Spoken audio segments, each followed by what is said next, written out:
aula, né? Fazendo um mês aí de aula, graças a Deus, um mês de curso de redação. Estamos chegando ao mês, começamos no dia 2, hoje é dia 29, então essa semana a gente faz um mês.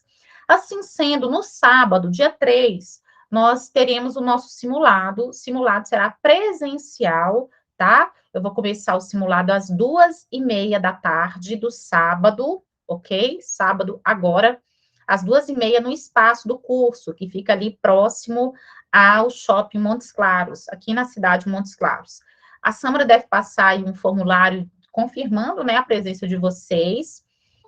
Para além disso, para além desse formulário, quem não pode estar, quem está em outra cidade e quer participar, mas por N questões, né, não pode estar aqui presencialmente, ou pela própria comodidade de ficar em suas cidades, eu vou abrir o simulado às 2h30 da tarde e vou fechá-lo com 1h30, tá bom? 1h30. É o tempo de você olhar a proposta, fazer e postar. Fora isso, não vai entregar fora do prazo, tá bom? Fora do prazo eu não vou aceitar, infelizmente, não vou aceitar. E nós vamos fazer dentro desse período de 1h30. O pessoal que estiver comigo no presencial, então nós começaremos às 2h30 e vamos com 1h30 no tempo total. Meu desejo é que vocês consigam fazer o simulado num período menor que 1h30. Então, começando aí em torno de 2h30, é importante que... Obrigada. É importante, galera, que vocês... vai ser no sábado e no domingo, no sábado, tá bom? O simulado será no sábado, às 2h30 da tarde. É importante demais que vocês busquem fazer o simulado aí em torno de 1h, 1h10, 1h20 já começou a ficar um pouco longo e 1h30 é tolerância máxima, certinho? Tá bom? Então, aplicaremos no sábado o simulado. Só para eu ter uma noção, quem poderá estar conosco no sábado? Deixe-me saber. Quem é aqui de Montes Claros que poderá, que vai querer estar conosco? Luísa, Sara, ótimo. É bom também, gente, para vocês sentirem, né, esse momento assim, Camila, ótimo, esse momento de produção de texto mesmo, dentro de todo um cenário que é feito para isso, né, com o máximo de seriedade. Lembrem-se, só caneta preta, viu? O material todos vocês vão receber no momento, na hora, tá bom? E o pessoal que estiver aqui à distância, aí vale lembrar, o simulado ficará disponível, mas por tempo limitado, só recebo com caneta preta e na folha própria do curso de redação, ok? Tá bom? Então, é isso. Então, para o próximo sábado, vamos fechar esse primeiro mês com o nosso primeiro simulado. Bem, proposta de redação, biopirataria, bons textos entregues, isso foi bacana demais de ver, sabe? Cuidado, entretanto, com algumas afirmações. Eu vi muita gente falando assim que o Brasil não tem lei. Cuidado, nós falamos aqui, o Brasil tem lei, mas a lei é branda, né? Então, tem que tomar cuidado com as afirmações que se faz no texto. De modo geral, boas produções, eu estou corrigindo texto desde domingo, ainda ficaram exatamente três. O de Melissa, o de Julie Mariana e de Sara. Esses três, embora eu tenha entregado um Sara ontem, né? Então, tem somente esses 3 textos aí que eu preciso fechar. Amanhã, gente, eu estarei na USP, tá? A universidade mais chique desse Brasil, né? A maior universidade de São Paulo. Amanhã estarei na USP, com a graça de Deus, aqui à distância, mas estarei apresentando às 2h40 da tarde um trabalho dentro dessa nossa abordagem de linguagens, tá? Então, torçam por mim, porque eu estou muito feliz por estar né, abrindo esta porta e podendo estar ali. Então, querendo também assistir, basta dizer que a gente manda o link. Eu não sei se vocês sabem, o pessoal que estava comigo aqui ano passado, eu defendi o meu mestrado, graças a Deus, uma parte de vocês estava comigo aqui na época em que eu defendi o ano passado. Já neste ano eu já produzi itens para o Enem, então pode ser que alguma das questões que esteja lá na sua prova foi feita por mim, e agora eu vou apresentar, saiu, o capítulo do meu livro hoje, né, de um livro do qual eu faço parte, saiu hoje, e também amanhã estarei apresentando na USP. Então, assim, eu estou bastante feliz, bastante satisfeita, e eu espero que vocês, muito em breve, né, quando estiverem na carreira de vocês também, sintam um pouquinho do que é a gente ver, né, a gente colhendo os os bons frutos do que a gente faz, isso é muito gostoso, muito maravilhoso. Beleza, então tá, vamos lá? Olha, o seguinte, antes de começar qualquer coisa aqui, eu preciso ler um texto bacana, um texto bom, né, que veio aí dessa semana, deixa eu encontrá-lo aqui. Esse é um entre outros, tá bom? Esse daqui é de dona Amanda Alves, ela está aí na sala, não sei, não sei se ela chegou, mas enfim, um dos nossos bons textos, tá? Vamos lá, ela diz assim, entre outros também muito bons, viu, gente? A safra dessa semana foi boa. A Conferência Eco 92, realizada no Rio de Janeiro, tratou de muitas pautas ecológicas, entre elas a necessidade de proteção da biodiversidade. Odiernamente, entretanto, tal premissa não foi integralmente atendida, uma vez que o Brasil ainda sofre com o problema da biopirataria. Nesse viés, a parca legislação associada à infinidade de espécies da fauna e da flora acaba por facilitar essa exploração ilegal, o que acarreta impactos econômicos e ambientais. Então, observe que ela traz lá a Conferência Eco 92, né, trabalha esse discurso dizendo que, entretanto, a ideia de preservação que essa conferência trouxe não se cumpre integralmente, ela diz aqui, ó, não se cumpre integralmente, e ela trabalha a problemática da biopirataria no final da linha 3, dizendo que ela ocorre em razão da parca legislação, ou seja, da insuficiente legislação quanto à rigidez, e também que isso se associa à atração que essa vasta diversidade da fauna e da flora geram, né? E aí a exploração ilegal acaba acontecendo, mas ela não deixa, Amanda, muito sagazmente, ela não deixa de lado os termos-chave, impactos, e aí ela diz econômicos e ambientais. Beleza. Aí ela diz assim, nesse contexto, é válido destacar o caso do látex, ocorrido em 1876, em que o inglês Henry Wickham, acho que é assim, contrabandeou cerca de 70 mil sementes de seringueira para a Malásia Britânica, que se tornou a maior exportadora de látex mundialmente, prejudicando a maior exportadora de látex mundialmente, prejudicando a economia brasileira de forma catastrófica.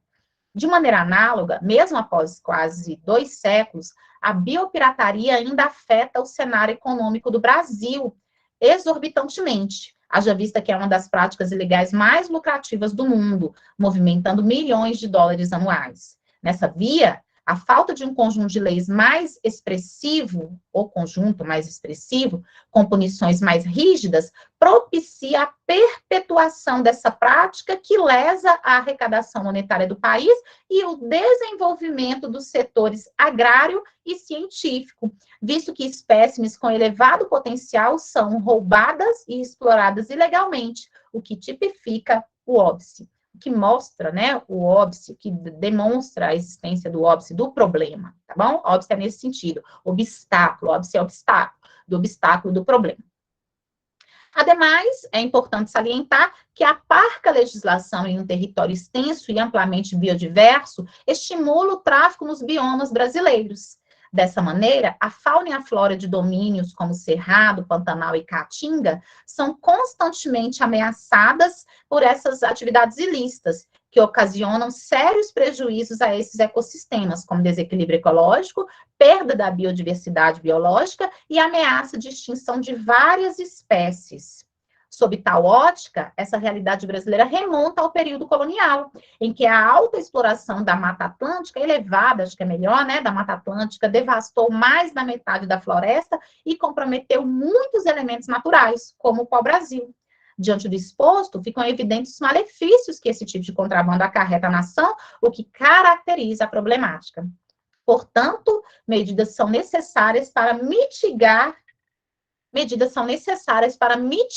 o impasse. Assim, urge que o governo federal, olha o agente aí, principal gestor dos interesses públicos, aqui ela coloca entre travessões, fica ótimo, complemente a legislação brasileira, tá vendo que ela não diz que a legislação não existe, ela diz que ela precisa de complemento, de uma maior rigidez, né? Complemente a legislação brasileira no que tange ao crime da biopirataria, por meio de sanções punitivas mais severas, a fim de minimizar essa prática no país. Para mais, Mister, é importante, né?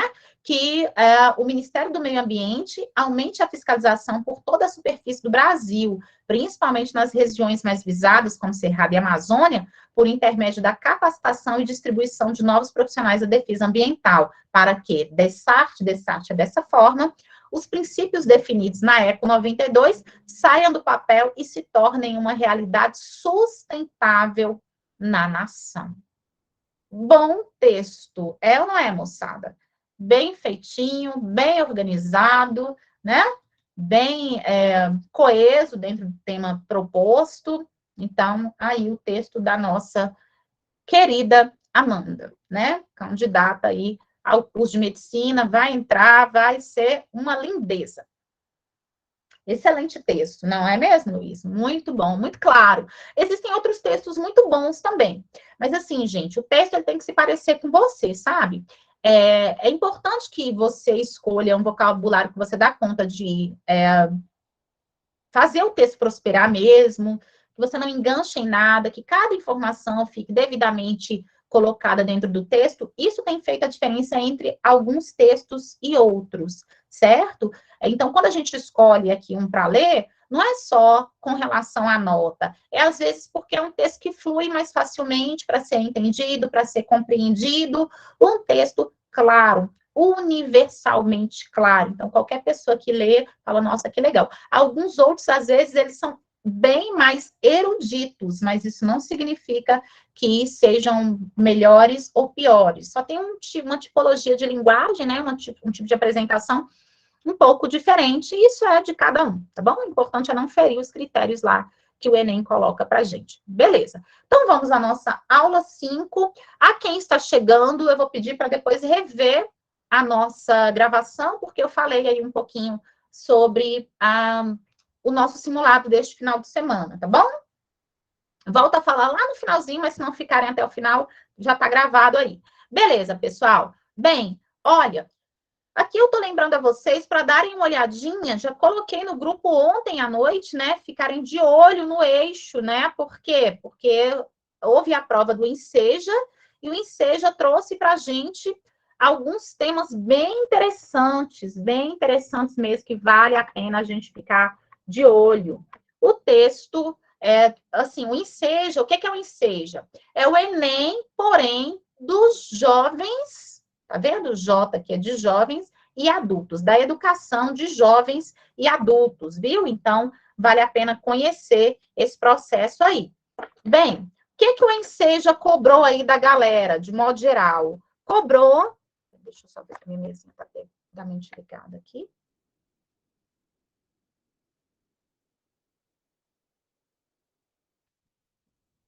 Tá sim, peraí.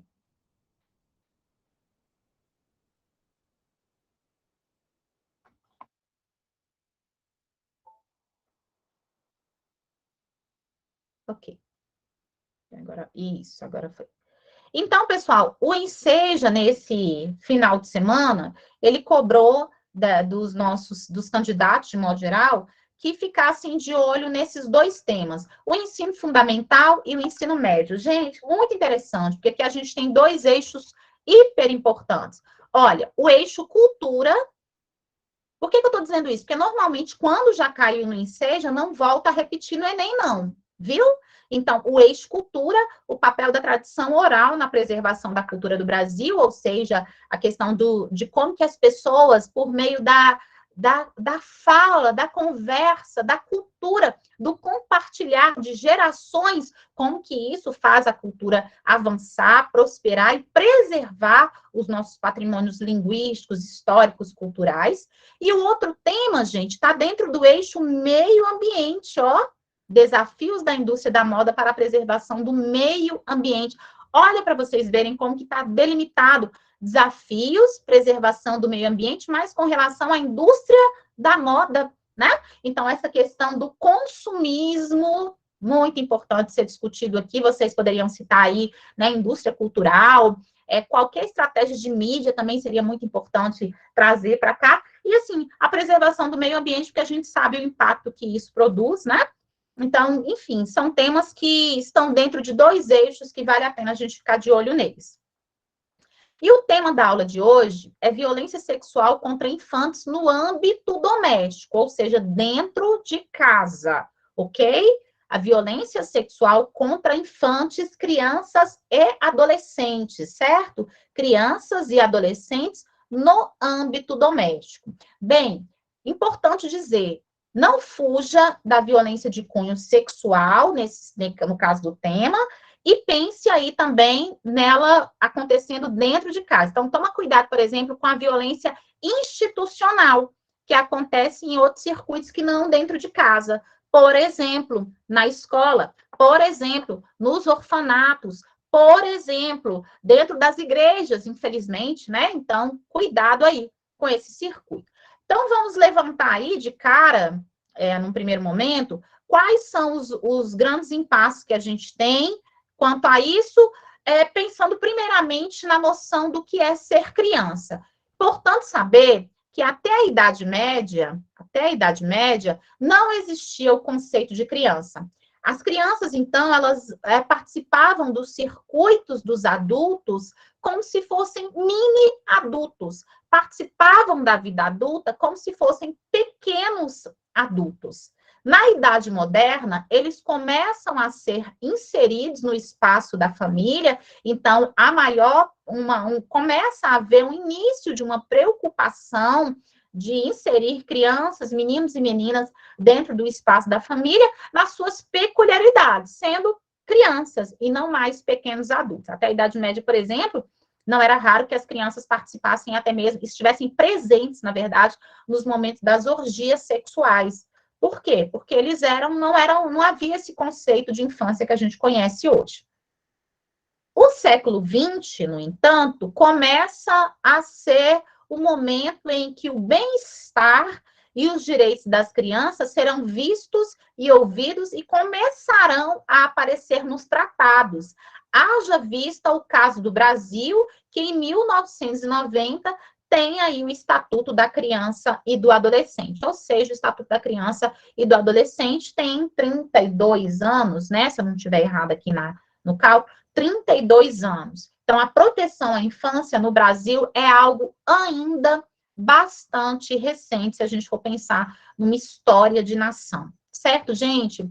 Já falei, a ideia de brasilidade esse ano, o que é ser brasileiro, como que nós nos formamos como cidadãos, está muito forte este ano, tá? Então, fiquem atentos a isso daí. Direito da criança, direito do cidadão, e envolve uma tríplice responsabilidade. Como assim tríplice responsabilidade, Daniele? Envolve família, sociedade e Estado. Então, compete a família, eixo menor, sociedade, eixo intermediário, e Estado, eixo maior, assegurar à criança e ao adolescente com absoluta prioridade os direitos básicos. Nesse caso, quais direitos básicos você está falando, Dani? Direito à vida, saúde, alimentação, educação, lazer também, tá bom? Profissionalização, acesso ao conhecimento, à cultura, à dignidade, ao respeito, à liberdade e a convivência familiar e na comunidade. Então, quando a gente fala de criança, nenhuma dessas ideias pode, de algum modo, ser violada. Direito à vida, saúde, alimentação, educação, lazer, acesso à profissionalização, direito à cultura, à dignidade, ao respeito. O livro Uma Vida Pequena fala muito, deixa eu ver aqui o que a Sara está dizendo,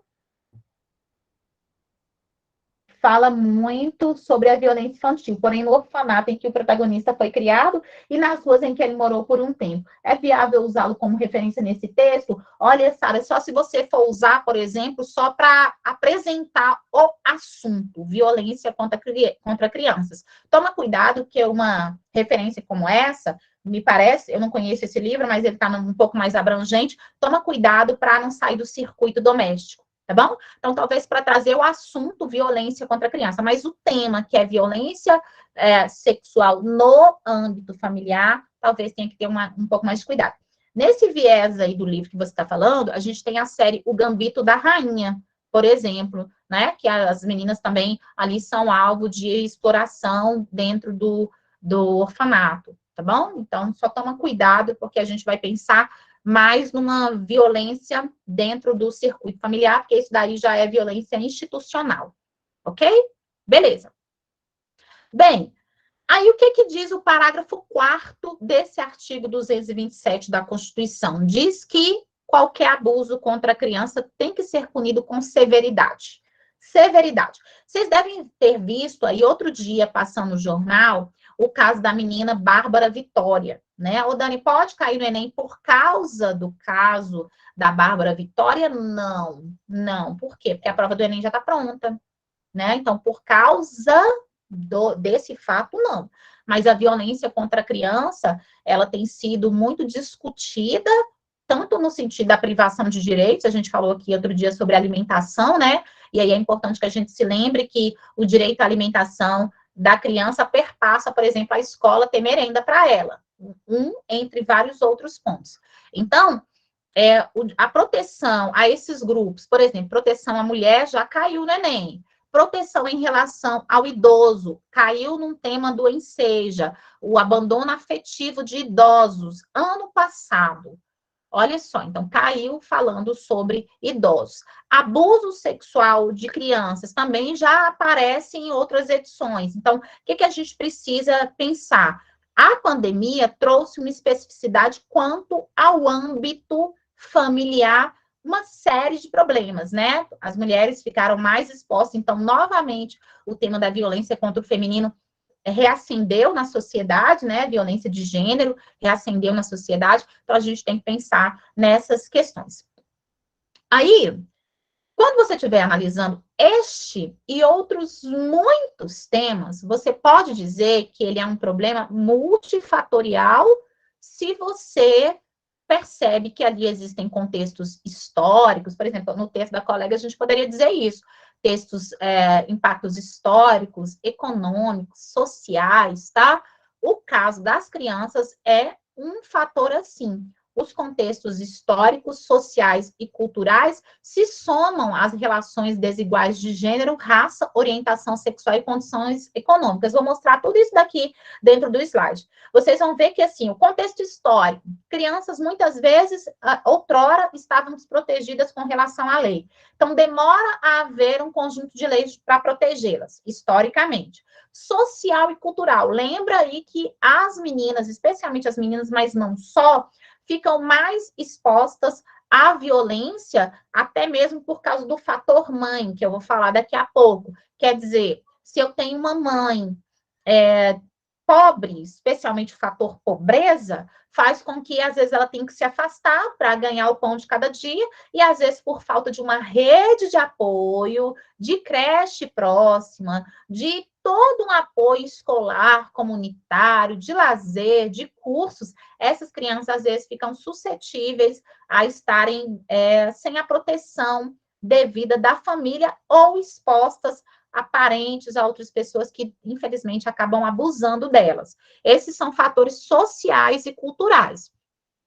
Além disso, relação desigual de gênero, porque, às vezes, por exemplo, uma mãe permite, ou digamos, é tão difícil dizer permitir, mas uma mãe, ela acaba negligenciando a violência que os seus filhos sofrem, às vezes porque estão submetidas financeiramente aos pais, aos padrastos e por aí vai, tá? Raça também, já falei aqui, o corpo negro, né? A carne mais barata do mercado é a carne negra. Lembra que a Elza Soares canta isso. As mulheres negras sofrem muito mais com essa dificuldade, especialmente as mulheres. Orientação sexual e condições econômicas também entram nessa situação da violência contra as crianças. E orientação sexual em que sentido? Por exemplo, Daniele, olha, gente, é importante que se saiba, e eu até coloco isso aqui em alguma altura do slide, que a violência sexual contra os meninos, ela não é tão incomum, talvez seja no mesmo nível ou até mais que a violência é sofrida pelas meninas, porém, ela é subnotificada, ou seja, a gente quase não tem dados. Por quê? Porque muitas vezes o menino abusado pelo irmão, pelo pai, pelo tio, pelo avô, pelo vizinho, ele não expõe isso, a família não expõe, porque o menino que é tocado por um outro homem é o gayzinho, o viadinho, e por aí vai todo o discurso de homofobia, né? Então, existe mais silêncio em torno do abuso contra os meninos, certinho? Tá. Mitos, preconceitos e tabus também estão envolvidos nessa problemática, sobretudo, né, os tabus, porque a gente tem um tabu social muito grande quando se fala sobre orientação, no sentido de informação a respeito de questões sexuais, tá? Plano Nacional de Enfrentamento da Violência contra Crianças e Adolescentes, esse daqui é do início do século XX também, ele é de 2020, se não me engano, tá? Então, aliás, em 2000, não é não. Em 2020, ele faz 20 anos, é isso. Ele é de 2000, em 2020 ele faz 20 anos, tá? Então, a gente tem, assim, caminha a passos muito curtos ainda, quanto à proteção à infância, temos aí 30 e poucos anos de Estatuto da Criança e do Adolescente, tá? Bem, vamos lá. Quanto ao perfil das crianças abusadas, é importante saber que, dividindo por faixa etária, de 0 a 9 anos, ou seja, ainda muito crianças, né?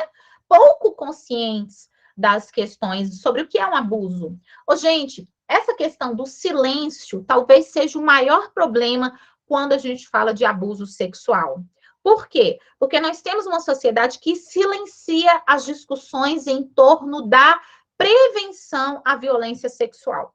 Os assuntos associados à sexualidade estão aí vendendo pasta de dente. Eu sempre brinco e falo, olha, a gente vê as pessoas fazendo pose pornográfica para vender pasta de dente. Então, sexo está disseminado na sociedade em tudo, nos outdoors, nas músicas, nas propagandas, enfim. Mas quando é para se falar com seriedade a respeito de sexualidade, proteção do corpo, infelizmente os tabus em torno do assunto muitas vezes acabam fazendo crer que a discussão clara, aberta sobre a temática, instiga a prática irresponsável em vez de proteger os indivíduos. Então, o tabu, o silêncio, o moralismo, o patriarcado, o pudor religioso, tudo isso, infelizmente, atrapalha mais que ajuda, certo? Bem, então, das vítimas aí, a gente tem de 0 a 9 anos, 74% das vítimas são do sexo feminino, mas como disse a vocês, há uma subnotificação. Os meninos, se bobearem, são até mais abusados, gente. Abuso de menino não deixa marca, como, por exemplo, o rompimento de um ímã. Pode deixar uma fissura anal, por exemplo, pode ser. Mas isso fica muito mais escondido. A carne mais barata do mercado é a carne negra. Acabei de falar, 45% das vítimas são negras. Ô, Dani, se é 45%, então o restante é um número maior. Ei, o restante está dividido entre brancos, pardos, amarelos e por aí vai. Tá? 69% dos casos acontecem em casa. É importante dizer que esse mapa aqui, ele é de 2017. A gente carece de um mapa um pouco mais atualizado. E aqui, um mapa que dê uma repercussão real do que é isso. Sabe por quê?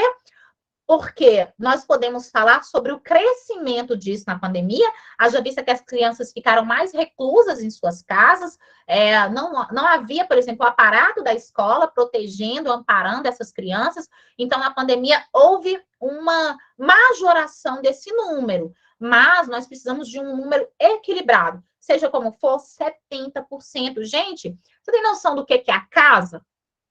Tá? Lembra da citação que a gente falou aqui? A família é uma máquina que produz personalidades humanas. Se a minha personalidade é formada em casa, significa que a minha psique, a minha mente também está sendo formada lá. Então, se a casa é o lugar do perigo, se a casa é o lugar do abuso, esse é um cidadão abusado que não se sente seguro em lugar algum. Percebe o quanto isso é grave, né? Caráter de repetição significa que o abuso não ocorreu só uma vez. tá? Os autores da violência, na maior parte dos casos, são sujeitos do sexo masculino, 82% dos casos, o que não significa que as mulheres não abusem, vou até trazer uma referência aqui sobre isso. 94% são familiares. Olha, muito grave, 94% são familiares ou alguém com algum tipo de vínculo, tá próximo a essa pessoa, tá? De 10 a 19 anos, 92% das pessoas abusadas são do sexo feminino, já o despertamento pelo corpo da menina moça, por exemplo, né? Ainda um número bastante elevado acontecendo em casa, os autores permanecem num número expressivo sendo homens, certo? E ainda no âmbito familiar, ou seja, aquela menina ou menino que é arrastado para matagal e ali ele é abusado, isso acontece bem pouco. Não é que é pouco no sentido de inexpressivo, estou dizendo assim, é muito mais expressivo pensar como que pode-se citar esses dados no texto, mesmo sendo desatualizados. Não recomendo, não, aqui é só para vocês entenderem, viu, Sara? Tá? Não recomendo citar, não, porque realmente estão desatualizados. Ou então cita, que é de 2017, e aí problematiza, dizendo que em versões mais atualizadas, esse número tende a ser mais agravante, por exemplo, devido ao quadro de pandemia. Então, se você problematizar e explicar bem, ok. Fora isso, eu trouxe só para entender mesmo, porque a gente não tem um quadro tão completinho, com tantos dados atualizados, pelo menos eu não encontrei um para trazer para vocês. Bem, vamos entender esses conceitos, então? Aqui é para entendimento mesmo. Violência sexual é toda forma de violação, toda, tá bom? Então, violência sexual é um pouco mais abrangente, toda forma de violação dos direitos sexuais, né, de qualquer criança ou adolescente, ok? E é usado aí para quando alguém usa da sua força, normalmente associado à idade, a poder, à condição social, enfim, para poder obter alguma satisfação sexual. Isso é violência sexual. A violência sexual, ela engloba o abuso e a exploração, tá bom? Bem, essa violência sexual, ela também pode ocorrer por meio eletrônico, vale dizer, certo?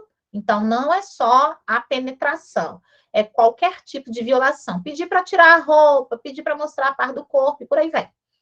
O abuso sexual é a utilização do corpo de uma menina ou de um menino para fins sexuais. Então, aqui, o abuso ele não precisa ter caráter, por exemplo, de penetração, mas gestos de sedução, um toque, um beijo, qualquer coisa que tenha um caráter de sedução com criança já é considerado abuso sexual, tá bom? Pedir para tirar ali uma parte da roupa, não precisa ser totalmente desnuda, colocar a criança para assistir ou participar de alguma atividade de cunho sexual. Ô, gente, observa que se a gente levar isso ao pé da letra, tem um monte de musiquinhas aí, coisas do tipo que terão de ser censuradas, né? Vamos combinar. Esse abuso ele pode ocorrer em várias esferas, né? Dentro da família, fora da família ou institucional, como eu disse a vocês, como no exemplo que a colega comentou aqui, quando ocorre dentro de um orfanato, por exemplo, né? Aí é institucional, dentro de uma igreja, dentro de uma escola.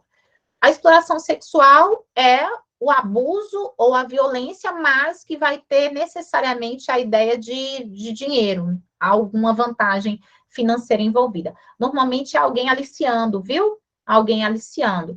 É também um problema de trabalho infantil, porque em muitos lugares, eu já citei aqui a série global Aruanas, né? Em muitos lugares a gente tem também a série Bom Dia, Verônica demonstra esse cenário do abuso sexual familiar na segunda temporada. Recomendo.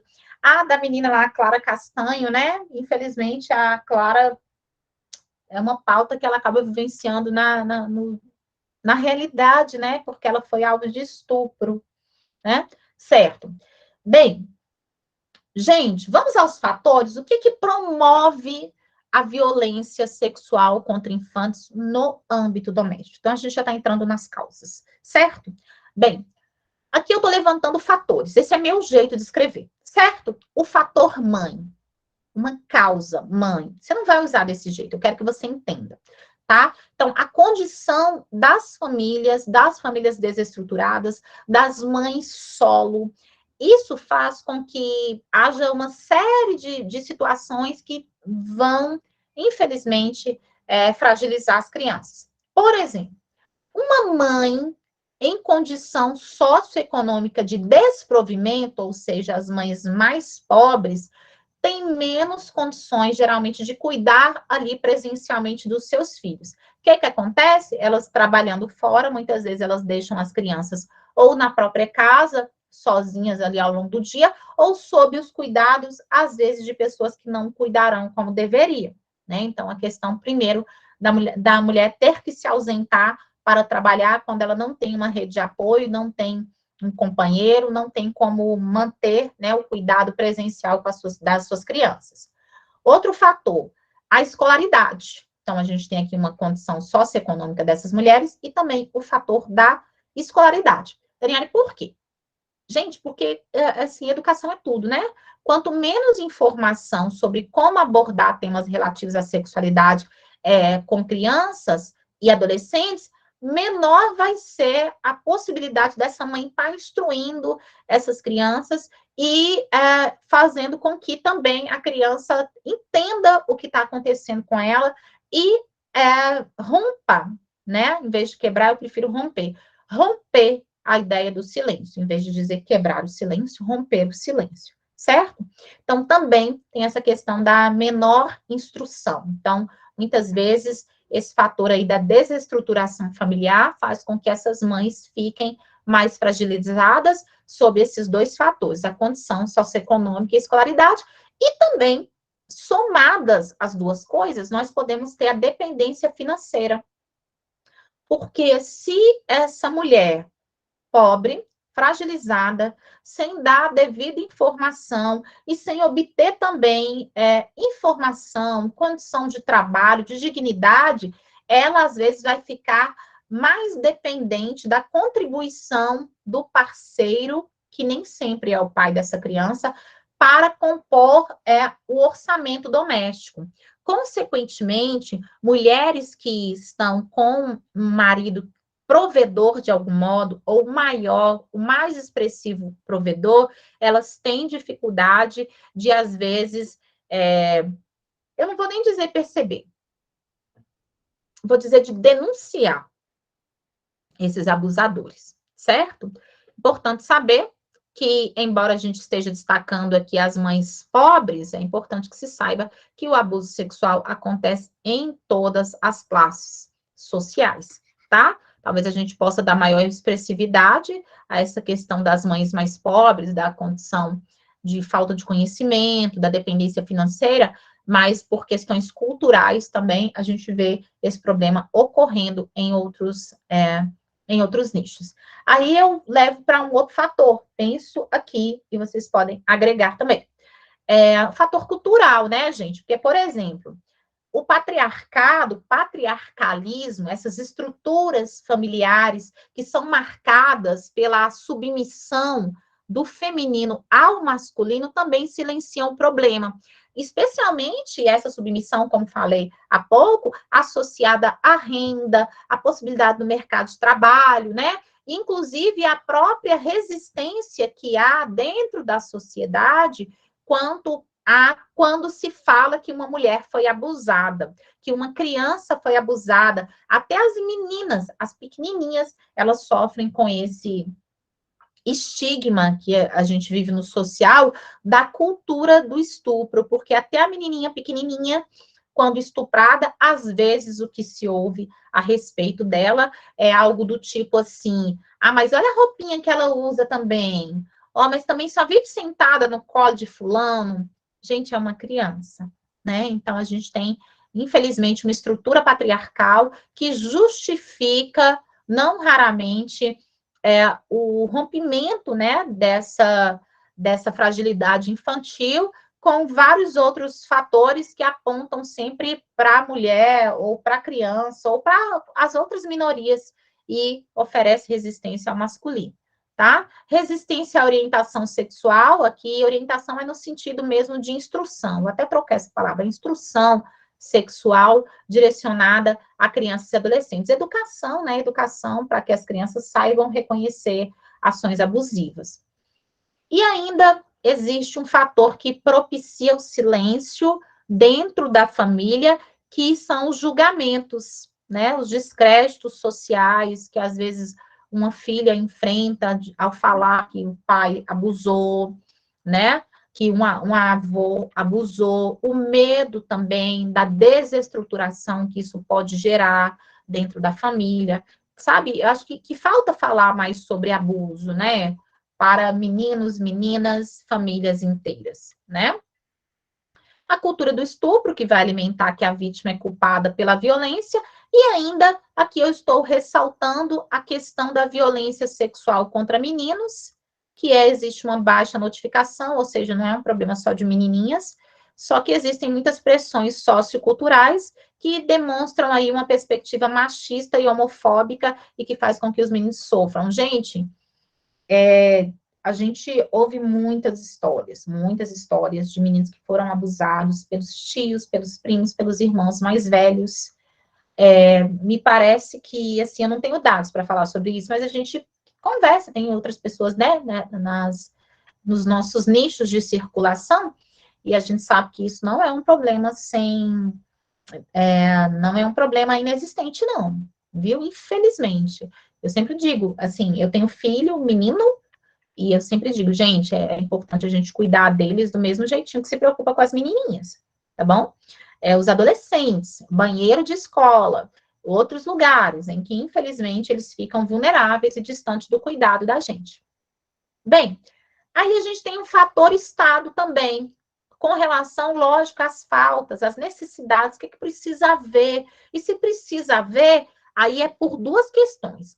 Ou é porque não existe, e aí eu sempre digo, cuidado ao falar de falta de, né? Mas ou é porque não existe, ou é porque a ação não é ostensiva, não é ampla, não é, né, não alcança todo o tecido social. Então, o que a gente pode pensar com relação a isso? Quanto às necessidades, a ação efetiva e ostensiva de políticas públicas de prevenção e assistência na área social. Precisa haver rede de apoio, é preciso que existam creches, é preciso que existam em contraturnos ações para as crianças com pessoal qualificado, responsável, né, quanto à proteção das crianças. Então, é preciso que exista uma ampla assistência social, certo? A essa mãe que nós falamos ali do fator mãe, a essa família, né? Que às vezes tem o seu pai lá abusador e não sabe o que fazer porque é o único que leva o sustento para dentro de casa, porque às vezes o pai que está abusando da filha mais velha, sei lá, dentro de casa tem uma outra criança, às vezes com deficiência, a mãe não pode largar porque ele é o único provedor, mas a mãe está vendo acontecendo e não sabe o que fazer. São situações, assim, muito complicadas. Assistência às mães e às vítimas, portanto, é preciso que exista assistência, amparo e diálogo franco, e aqui eu estou salientando essa questão do diálogo franco, assistência, tá bom? Enfrentamento dessa violência sexual facilitada também pelas novas tecnologias, então é preciso abordar. É importante, né, pensar que existe também esse tipo de violência, que existe a aproximação de pessoas, às vezes, do próprio eixo familiar, por meio dessas novas tecnologias, então, é um vizinho, enfim. E a associação entre a escola e os serviços de assistência na notificação dos casos. Então, para enfrentar a violência no âmbito doméstico, é preciso que essa rede aqui fora, lembra que a gente falou do tríplice cuidado? Estado, família e sociedade. Então, onde a família está fragilizada, as redes de apoio estão na sociedade e no Estado, certo? E o governo federal, ele tem um canal de apoio, que é o Disque 100, está lá no texto motivador de vocês, que é uma forma de as pessoas denunciarem por meio de um aplicativo chamado Aplicativo Proteja Brasil. Esse aplicativo, gente, ele foi criado na época da Copa do Mundo aqui no Brasil, porque é lógico que a violência sexual também aumentou muito, não só dentro de casa, né? Mas a gente vê uma circulação de turista, o turismo sexual também aumenta, o trabalho infantil e a prostituição infanto-juvenil, tá? Quais diálogos e referências a gente pode usar? Ei, quem foi aluno meu, nos últimos anos, até que eu tô quieta, não tenho levado muito esse filme para a sala de aula, não, mas já levei demais. Confiar. Quem já assistiu a esse filme? Se foi aluno meu, pelo menos já ouviu falar. Olha, quem ainda não assistiu a esse filme, eu vou pedir a você que coloque de cineminha aí durante a semana. Sara, você vai ficar chocada, amiga.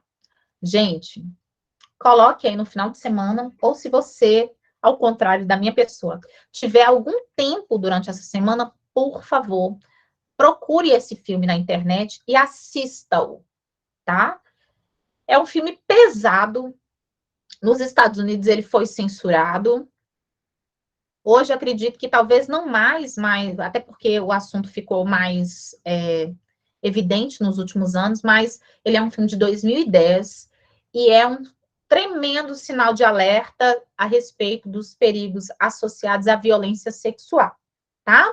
Não necessariamente dentro de casa, mas aqui é uma baita de uma discussão que é a história dessa garota que ela vai no confiar mesmo, o filme chama Confiar, ela acaba se envolvendo com uma pessoa que, infelizmente, fará muito mal a ela, tá? Não vou me estender, não. Lolita. Quem nunca ouviu falar de Lolita não fez um bom ensino médio ou não passou por um curso de redação como esse.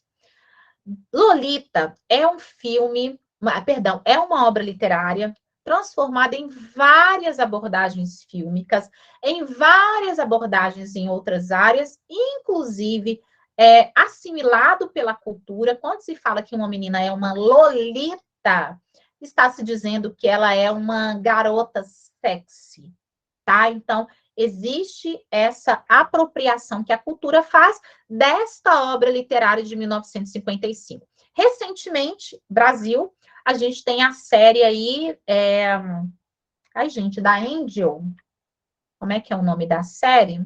Que passa tarde da noite. Verdades Secretas. Obrigada. Verdades Secretas é, em grande medida, embasada em Lolita, tá? Lolita, quem não conhece a obra, se você for menor de idade, eu te peço para você não procurar essa obra, tá? Uma obra extremamente pesada, pesada mesmo, que conta a história de um sujeito chamado Hubert Hubert, que é apaixonado pela sua enteada Dolores. Dolores, que no seu apelido privado é chamado de Lolita.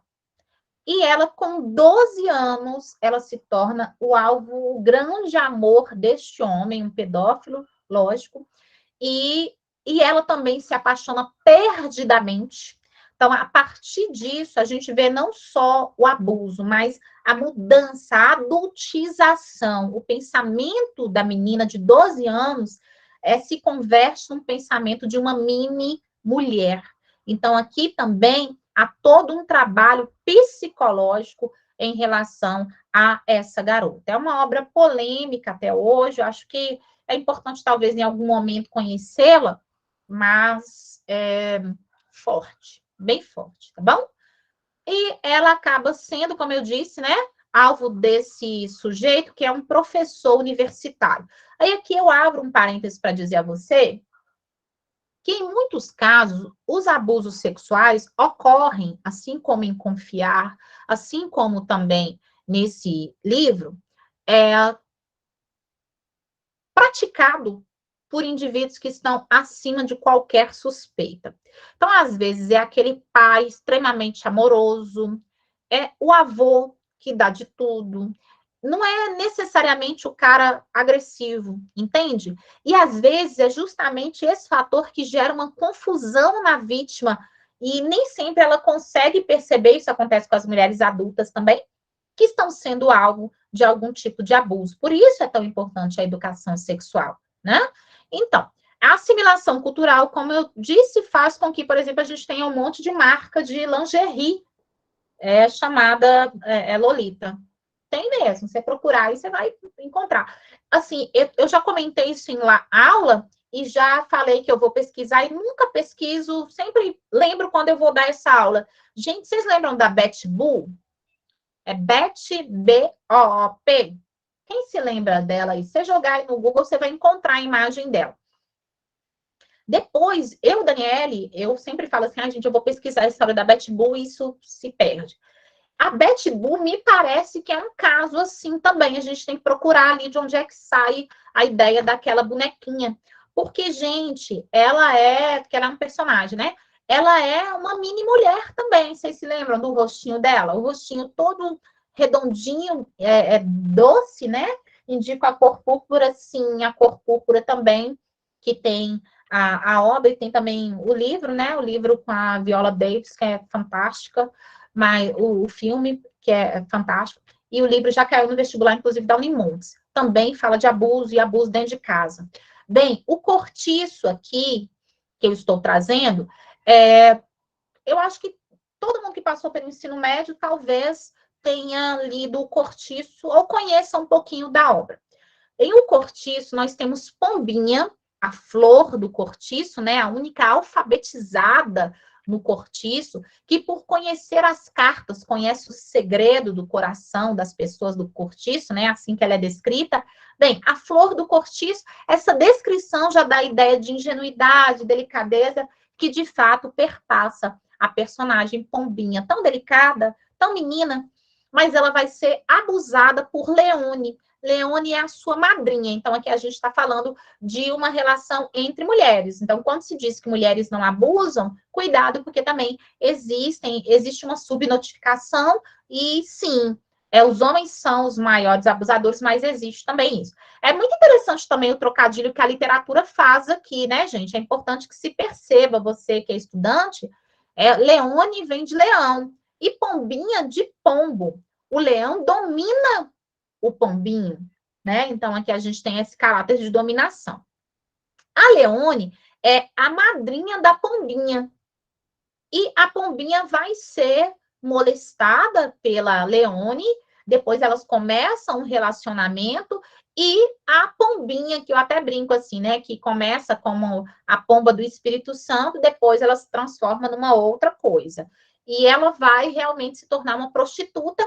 Lá nas últimas páginas do livro, a gente vai ver a pombinha tentando aliciar uma outra menina lá da história também.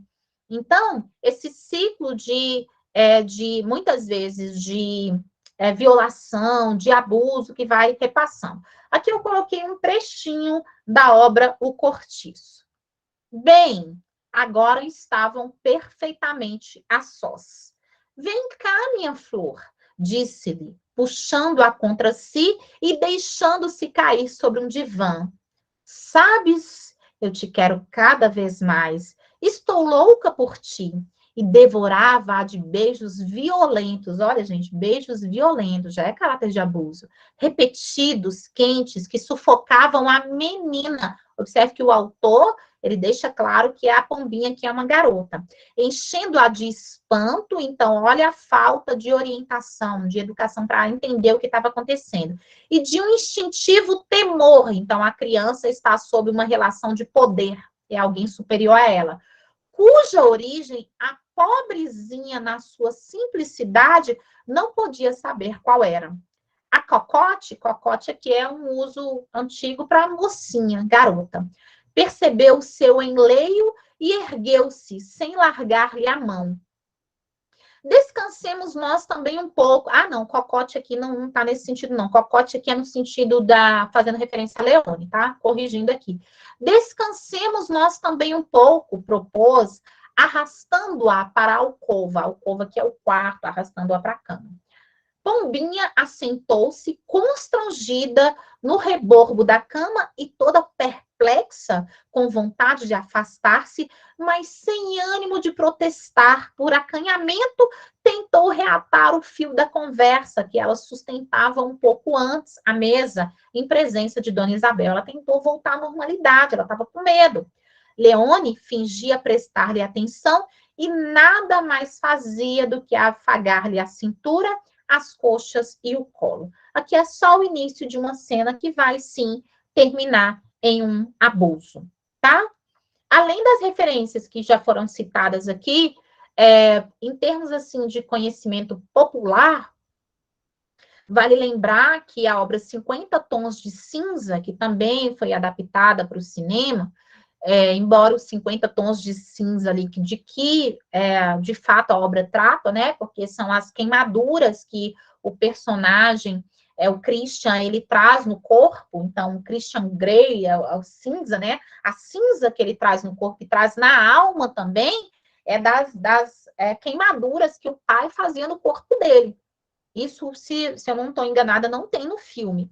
Mas aqui, no filme, mesmo quem viu só o filme não acompanhou os livros, talvez tenha percebido que ali a gente tem um caso de abuso em relação a meninos, porque o Christian, ele é abusado pela amiga da mãe, tá? Que coloca ele numa relação ali abusiva e que vai perpetuar pela vida, ele vai ter as suas práticas depois associadas a esse abuso.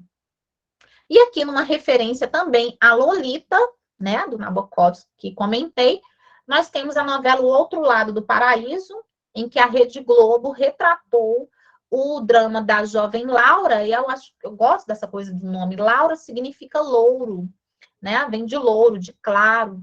E Laura faz referência a essa alma branca, tá? E aqui não é na perspectiva racista, não. É naquela perspectiva lá do romantismo, em que as mulheres puras do movimento romântico são sempre as muito brancas, e as mulheres morenas são alvo, né, do desejo, do prazer, e que se entregam a esse prazer. Essa menina aqui é a menina pura, casta, mas que é abusada durante toda a infância pelo padrasto, que na verdade é um delegado acima de qualquer suspeita. Complicado isso, né? Complicado. E pensar que isso, sei lá, em cada, 10 lares, talvez aconteça em 6. Não sei se eu tenho esse dado assim tão firmemente, mas a gente ouve tantas histórias e é preocupante. Bem, até aí tudo bem? Violência sexual contra crianças no Brasil, né? Falta rede de apoio, falta romper o silêncio, falta dar às mulheres condições de cuidarem dos seus filhos, né? Falta uma educação para a sexualidade que seja sem pudor, não precisa ser despudorada, mas é preciso que seja sem esse pudor no sentido daquilo que às vezes inibe a consciência, a proteção, né? Então é importante pensar sobre isso. E no âmbito doméstico é mais problemático ainda, porque é dentro de casa que se faz o âmbito da proteção. O sujeito, ele é fruto da sua comunidade, em primeiro lugar, a comunidade doméstica. Bem, olha aqui um textinho sobre violência sexual contra crianças no Brasil, tá? Aqui, o fator detonador é Lolita, ok? Olha só. Uma menina de 12 anos sendo alvo do interesse carnal de um homem de meia idade. Eis o enredo de Lolita, polêmica obra de Nabokov, autor russo, publicada em 1955. Apesar do lapso da distância, lapso é distância temporal, que é a obra de 55, e em face da vida real, porque aqui a gente está falando sobre uma obra literária, então aqui as conexões devidas, ok? Relações sexuais envolvendo crianças e adolescentes são comuns, embora sejam, por lei, vistas como crime. No entanto, mesmo havendo punições previstas, e como a gente falou lá do artigo, né, da Constituição, severamente, né, então, no entanto, mesmo havendo punições previstas, combater esse mal é um desafio, sobretudo, especialmente, acima de tudo, é isso que significa sobretudo, devido à hipersexualização induzida pela mídia. As crianças estão cada vez mais mini-adultos, não conseguem perceber isso e se tornam alvos fáceis desses carrascos, e também do silêncio que envolve esse ato no âmbito doméstico. É notável, portanto, que o problema se deve, ora, à ausência de discernimento com relação ao quão grave essa ação, já que a mídia cada vez leva mais as crianças a serem adultizadas, ora, a intimidação imposta por esses adultos agressores, seja a intimidação da violência, ou seja, por exemplo, de ser o cara provedor lá do lar. Percebe? Então, aqui as coisas se unem para formar o que a gente vai discutir. Nesse viés, de início, é importante ressaltar como a atual sociedade contribui para a violação da inocência infantil. Violação da inocência infantil, para não falar toda hora abuso sexual. Noam Chomsky, linguista americano, em estratégias de manipulação de massa, vou trabalhar esse conteúdo aqui com vocês. O Chomsky é maravilhoso. Expõe que os aparatos midiáticos homogeneizam, tornam homogêneo de massa as condutas sociais. Inclusive, não tira nem as crianças desse bolo, né? O que também afeta os pequenos.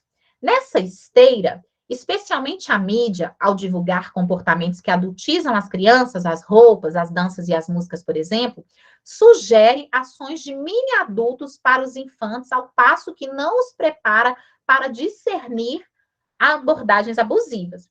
Então, a mídia está lá incitando, mas falta uma consciência da própria mídia, né? Abordar esse assunto numa mídia engajada, falta isso com mais frequência. Choca a sociedade, Dani. O que deveria chocar é que a gente tem índices alarmantes de violência contra as crianças, em todos os âmbitos. Assim, diante da exposição a conteúdos sexuais ou perante a incitação a atos inadequados, o abuso, né? Meninos e meninas não percebem que estão fragilizados frente a adultos que não respeitam a inocência pueril. E, consequentemente, os pequenos não denunciam molestamentos e abusos, o que colabora para a permanência do problema. Os pequenos e nem, às vezes, os familiares, pessoas que estão próximas, né? Além disso, outro tipo de silêncio se dá, porque aqui eu terminei dizendo que os pequenos não denunciam, então há uma ideia de silêncio. Outro silêncio se dá. Algumas vítimas se calam por temerem retaliações de seus algozes. Dani, o que é algoz? É carrasco, né? Aquele que faz sofrer, é isso que significa algoz.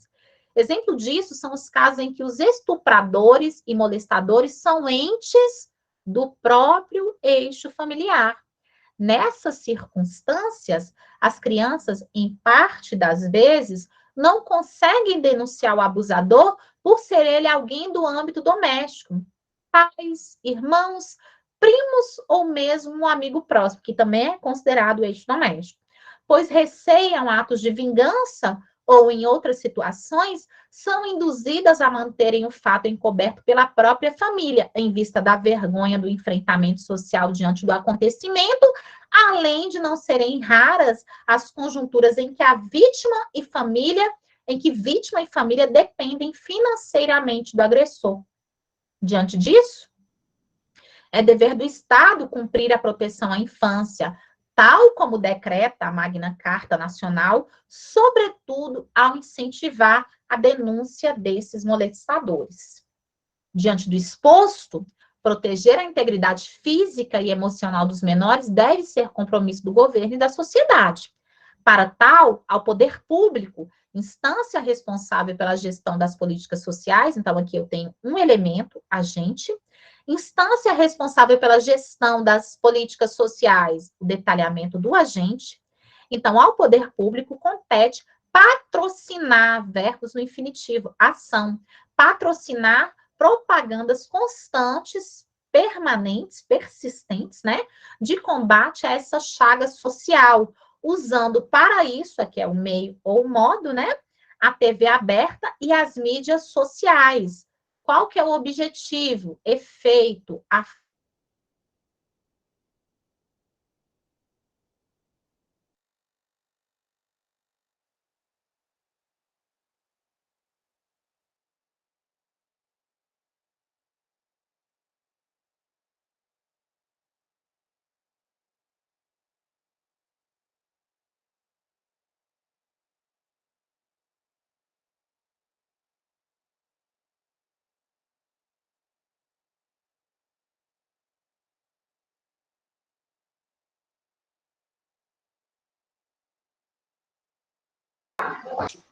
Dani, o áudio parou aí.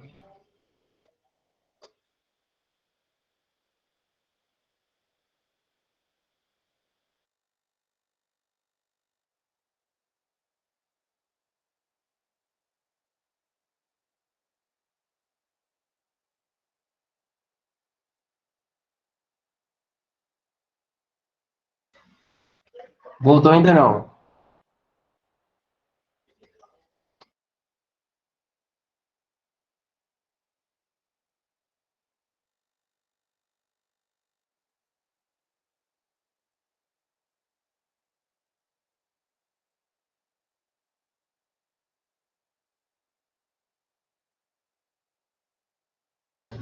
Voltou não.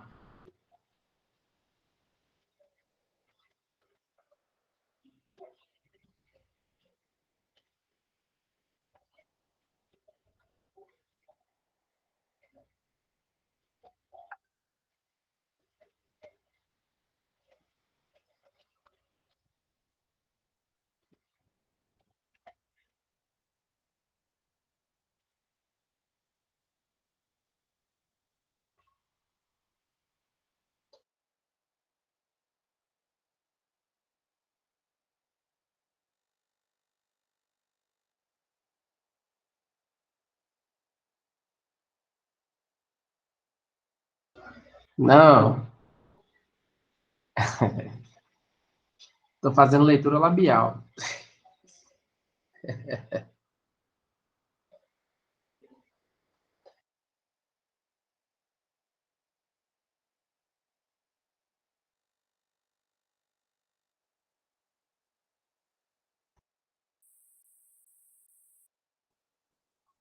Oi.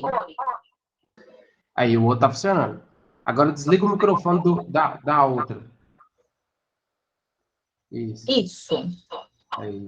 Peraí, deixa eu tirar aqui, senão vai dar eco. Tá dando eco mesmo. Ok. Tudo certinho? Estão me ouvindo? Sim. Ah, então tá bom. Beleza. Então deixa eu voltar lá. Ainda tá gravando, a minha preocupação era, Dani, uma dúvida. Deixa eu dar uma olhadinha aqui, aproveitar e dar uma olhada no chat. Já vou olhar, peraí, só um minuto.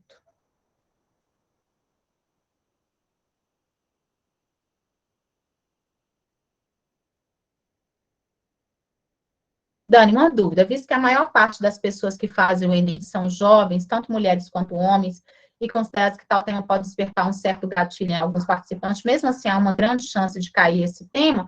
Olha, Tainá, se tem uma grande chance de cair, sinceramente, a gente já viu caindo aí, por exemplo, violência contra a mulher, que é também um tipo de problema que gera gatilhos, não é mesmo? Agora sim, é bem verdade que temas mais delicados são de um certo cuidado, mas, por exemplo, caiu saúde mental, né? Então, a gente tem outras situações. Agora, o que eu posso te dizer? Aqui nós não estamos trabalhando só o tema, a gente está trabalhando o eixo infância, ok? Proteção à infância é o meu grande objetivo, é proteção à infância. Aí a gente vai pensar em todos aqueles cuidados que são importantes para com as crianças, certo? E assim, pensando sobretudo porque o curso está no início, a gente não vai ficar pensando só possíveis temas, não. A gente vai trabalhar eixos e depois a gente afunila para os possíveis temas. Até porque hoje os temas estão muito específicos e muito recortados, viu? Muito recortados. Olha esse caso aí, preservação ambiental mais, não sei se você estava no início da aula, né? Preservação ambiental mais associado à questão da indústria da moda. Então, hoje não cai uma coisinha só. Aqui a gente está pensando em proteção à infância, especialmente. Ok? No caso da pombinha, enquadra-se num ambiente familiar por ser inferida pela madrinha. Isso, exatamente, exatamente. Tá? Porque é alguém do seio íntimo, da particularidade íntima, tá bom? Ok? Então, eixo infância, viu, Tainá? Ok? Beleza. Continuemos lá, deixa eu voltar aqui para vocês. Deixa eu descobrir onde é que eu parei, então. Então, estava falando da proposta de intervenção. Vocês conseguiram me ouvir até a proposta? Sim ou não? Deu para ouvir ou não? Parou na conclusão? Então, tá bom. Aqui. Certinho. Então, vamos lá, ó. Então, diante do exposto, deixa eu colocar maior aqui. Proteger a integridade física e emocional dos menores deve ser compromisso do governo e da sociedade. Para tal, ao poder público, agente, instância responsável pela gestão das políticas sociais. Estou preocupada, isso está funcionando direitinho. Instância responsável pela gestão das políticas sociais compete patrocinar propagandas constantes de combate a essa chaga social. usando para isso a TV aberta e as mídias sociais, a fim de haver conscientização e, consequentemente, aumento das denúncias. Então, a gente tem aqui poder público como agente, instância responsável pela gestão das políticas públicas, como detalhamento do agente, patrocinar propagandas, ação, usar para isso a TV aberta e as mídias sociais é o modo ou o meio, e o efeito, a finalidade, né, é promover conscientização e aumento das denúncias. No mais, aqui é uma segunda proposta que envolve escolas e igrejas, mas aí é para o complemento da argumentação, pesa lá na sua competência 3, e eu venho aqui nesse finalzinho para terminar o texto com vocês. Olha só, com tais medidas, o problema tenderá a diminuir e a infância permanecerá sendo uma fase de pureza, distante dos abusos que marcaram a vida da Lolita, de Nabokov e de tantos personagens da vida real até hoje. Da vida real até hoje, né? Então, saindo lá da ficção de 1955 e entrando no agora e na vida real, ou seja, para além da ficcionalidade. Ok? Tema dado, é tema feito, né? Então, vamos produzir aí. Gente, eu falei com vocês que a gente iria conversar sobre a competência 2. Vem aí a apostila, a próxima apostila de vocês, né? Já está sendo confeccionada. E, assim, eu deixei lá uma série de textos, vocês sabem que eu gosto de produzir material, então meus slides são longos, tem muita coisa. Mas, assim, é importante que a gente fique atento ao seguinte. Usa lá na redação a referência à competência 2, a competência 2 ela vai avaliar. Se você está dentro do tema, então, avalia atendimento ao tema,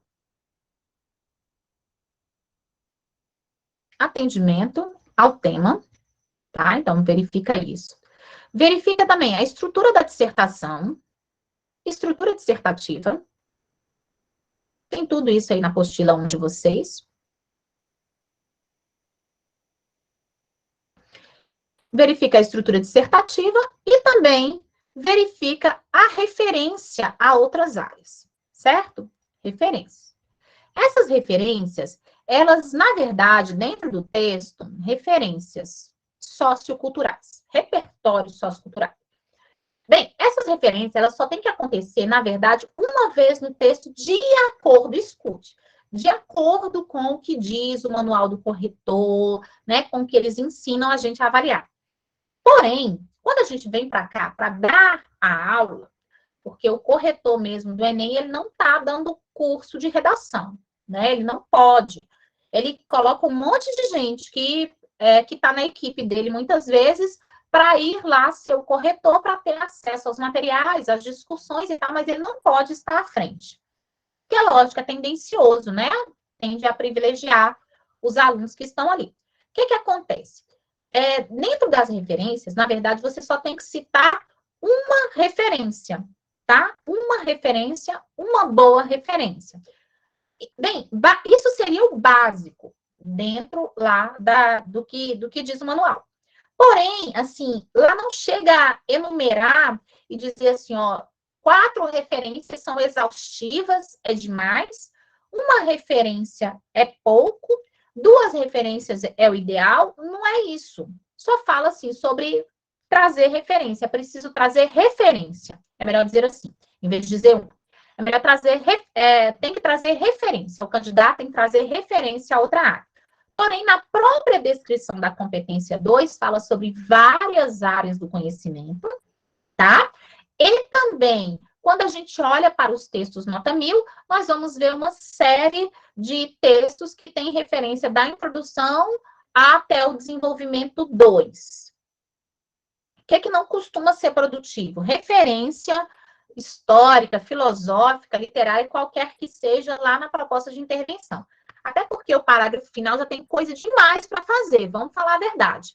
Então, não precisa colocar lá, ou se sim, você vai fazer apenas uma retomada e tá ótimo, ok? De algo que você já citou.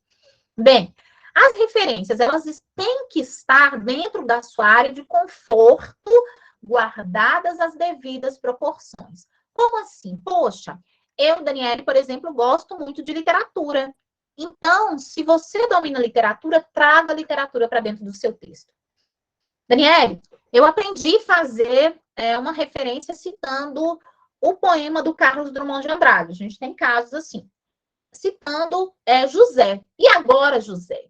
Né? O sujeito, um eu lírico que se encontra sem solução para os problemas que permeiam o dia a dia dele. José, Carlos Drummond de Andrade. Ou, de repente, o poema que fala sobre a pedra no meio do caminho. Quem nunca viu, né? E aí fala dos empecilhos, dos impedimentos, ok. Bem, então, se literatura é sua área de conforto, crie o seu caminho com literatura. O que você não vai fazer? Citar literatura na introdução, no desenvolvimento 1 e no desenvolvimento 2. Tem que trazer outras referências, tá? Mitologia está dentro da abordagem literária. Posso usar? Posso, desde que saiba, né? Eu já deixei aqui alguns mitos para vocês. Mitos que fazem referência ao passado, mitos de agora, né? O escapamento aí dos males no mundo, como, por exemplo, a caixa de Pandora, enfim, use aquilo que você consegue dominar bem. As referências históricas são boas? Opa, são ótimas, mas é importante fazer o deslocamento temporal, tá? Então, se você falou de uma pauta que aconteceu lá em 1904, com o cenário sanitário da revolta da vacina, por exemplo, é importante que você traga para a discussão de agora. O que você vai discutir é a permanência, ou seja, a continuidade de um problema que o Brasil já viveu, que o mundo já viveu, ou você vai trazer uma oposição. Então, tem que trabalhar a referência, gente. Não é só jogar lá dentro do texto, não. Por isso que eu sempre trago aqui textos que são modelo. Seja dos colegas, que às vezes produziram alguma coisa que ficou legal, ou textos que eu já tenho, que são das minhas antigas turmas, que a gente vai trazendo aqui para vocês. Tá? Então, é importante fazer esse entrelaçamento. Menções a leis e tratados são boas, mas aí é importante também tomar cuidado com o lugar comum. Tem algum exemplo de uma referência histórica sendo usada de forma correta, Dani? Tenho vários. Eu vou encontrar um que eu trazer na próxima aula para vocês, tá? Tenho vários exemplos, ok? Desde referências a pautas históricas mais recentes, por exemplo, o crack da Bolsa de Valores, até contextos de pandemia lá da Idade Média, ok? Então, tem vários. Menções a leis e tratados são sempre boas, né, as menções, e eficientes. Mas, assim, gente, o lugar comum da Magna Carta, ele pode ser trabalhado de uma forma mais bacana. Eu já disse em gravação para várias pessoas, só nessa turma, aquela abertura que o pessoal coloca assim, ó, a Constituição Federal, norma hierárquica, norma de maior valor do judiciário brasileiro. Não. Gente, isso aparece muito. Eu vou achar esse texto nota 1000 e vou colocar aqui. Pessoal, se já caiu um texto nota 1000, não use igual, não. Inspire, mas não copie. Viu? Faça, então, uma referência à Constituição Federal, mas use, por exemplo, um artigo. Pegue aí, por exemplo, no caso da Constituição, até coloco aqui, quer ver? Ó, no caso da Constituição Federal, nós temos o artigo 6º e o artigo 5º também, eles são condensados dos nossos direitos, como se fosse assim, um resumão dos nossos direitos, garantias fundamentais. Vale a pena achar o endereço de algumas coisas dentro da Carta Magna, e aí já não fica tão lugar comum, tá? Ou então, em vez de citar a Constituição, cite a Declaração Universal dos Direitos Humanos de 1948, um tratado também valiosíssimo no que diz respeito à preservação dos nossos direitos fundamentais, do fundamento da ideia de cidadania, tá? Do direito de todo o indivíduo humano. Direito à saúde, à alimentação, à moradia, tudo que você procurar vai estar aí. Tá? Então, assim, fuja do lugar comum. A indústria cultural, muitas vezes citada, acho que ainda não virou tão batido, não, mas muitas vezes citada, também é uma referência legal, se você sabe usar, por quê? Nós falamos aqui na outra semana, nós nascemos originais e morremos cópia, porque quem foi que nos padronizou?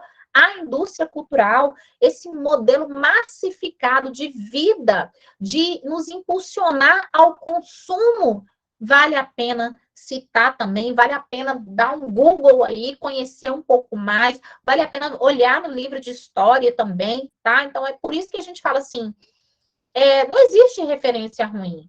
Existem referências batidas porque são trabalhadas da forma batidas que outrora já ocorreram, né?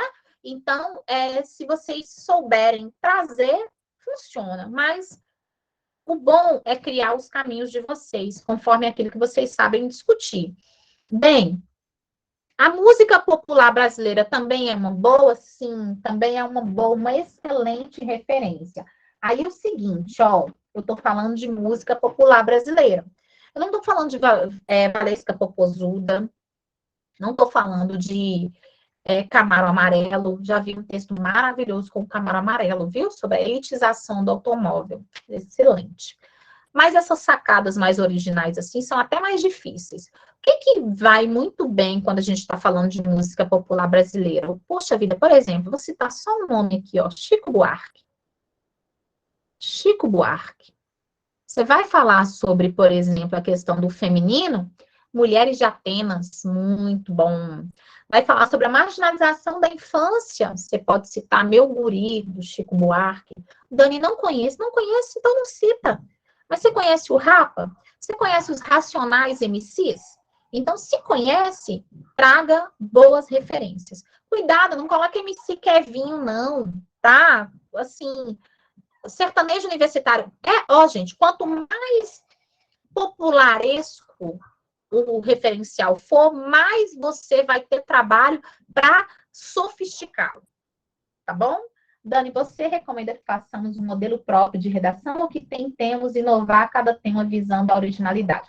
Olha, Sara, o modelo pronto, na verdade, é conhecer a estrutura. Se você sabe onde tem que ficar, cada coisa já está ótimo, entende? Agora, sim, para quem tem segurança, por exemplo, quanto ao repertório para abrir a introdução, sugiro criar um modelo pronto, para não engessar. A partir do momento que a pessoa faz a introdução, normalmente o restante vem, ok? Até, no mínimo, criar uma segurança com a estrutura. O que é a estrutura? É a introdução, menção ao tema, referência, né, contextualização e tese.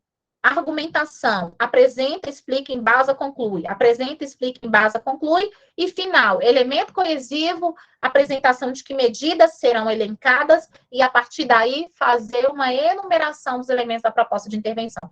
Isso é conhecer a estrutura dissertativa.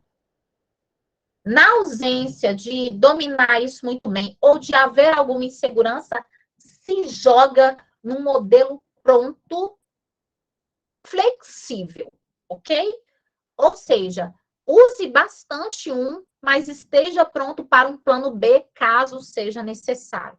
Como é que eu consigo fazer isso? Buscando uma boa referência que seja genérica, mas que seja sofisticada. Seja genérica, mas que seja boa.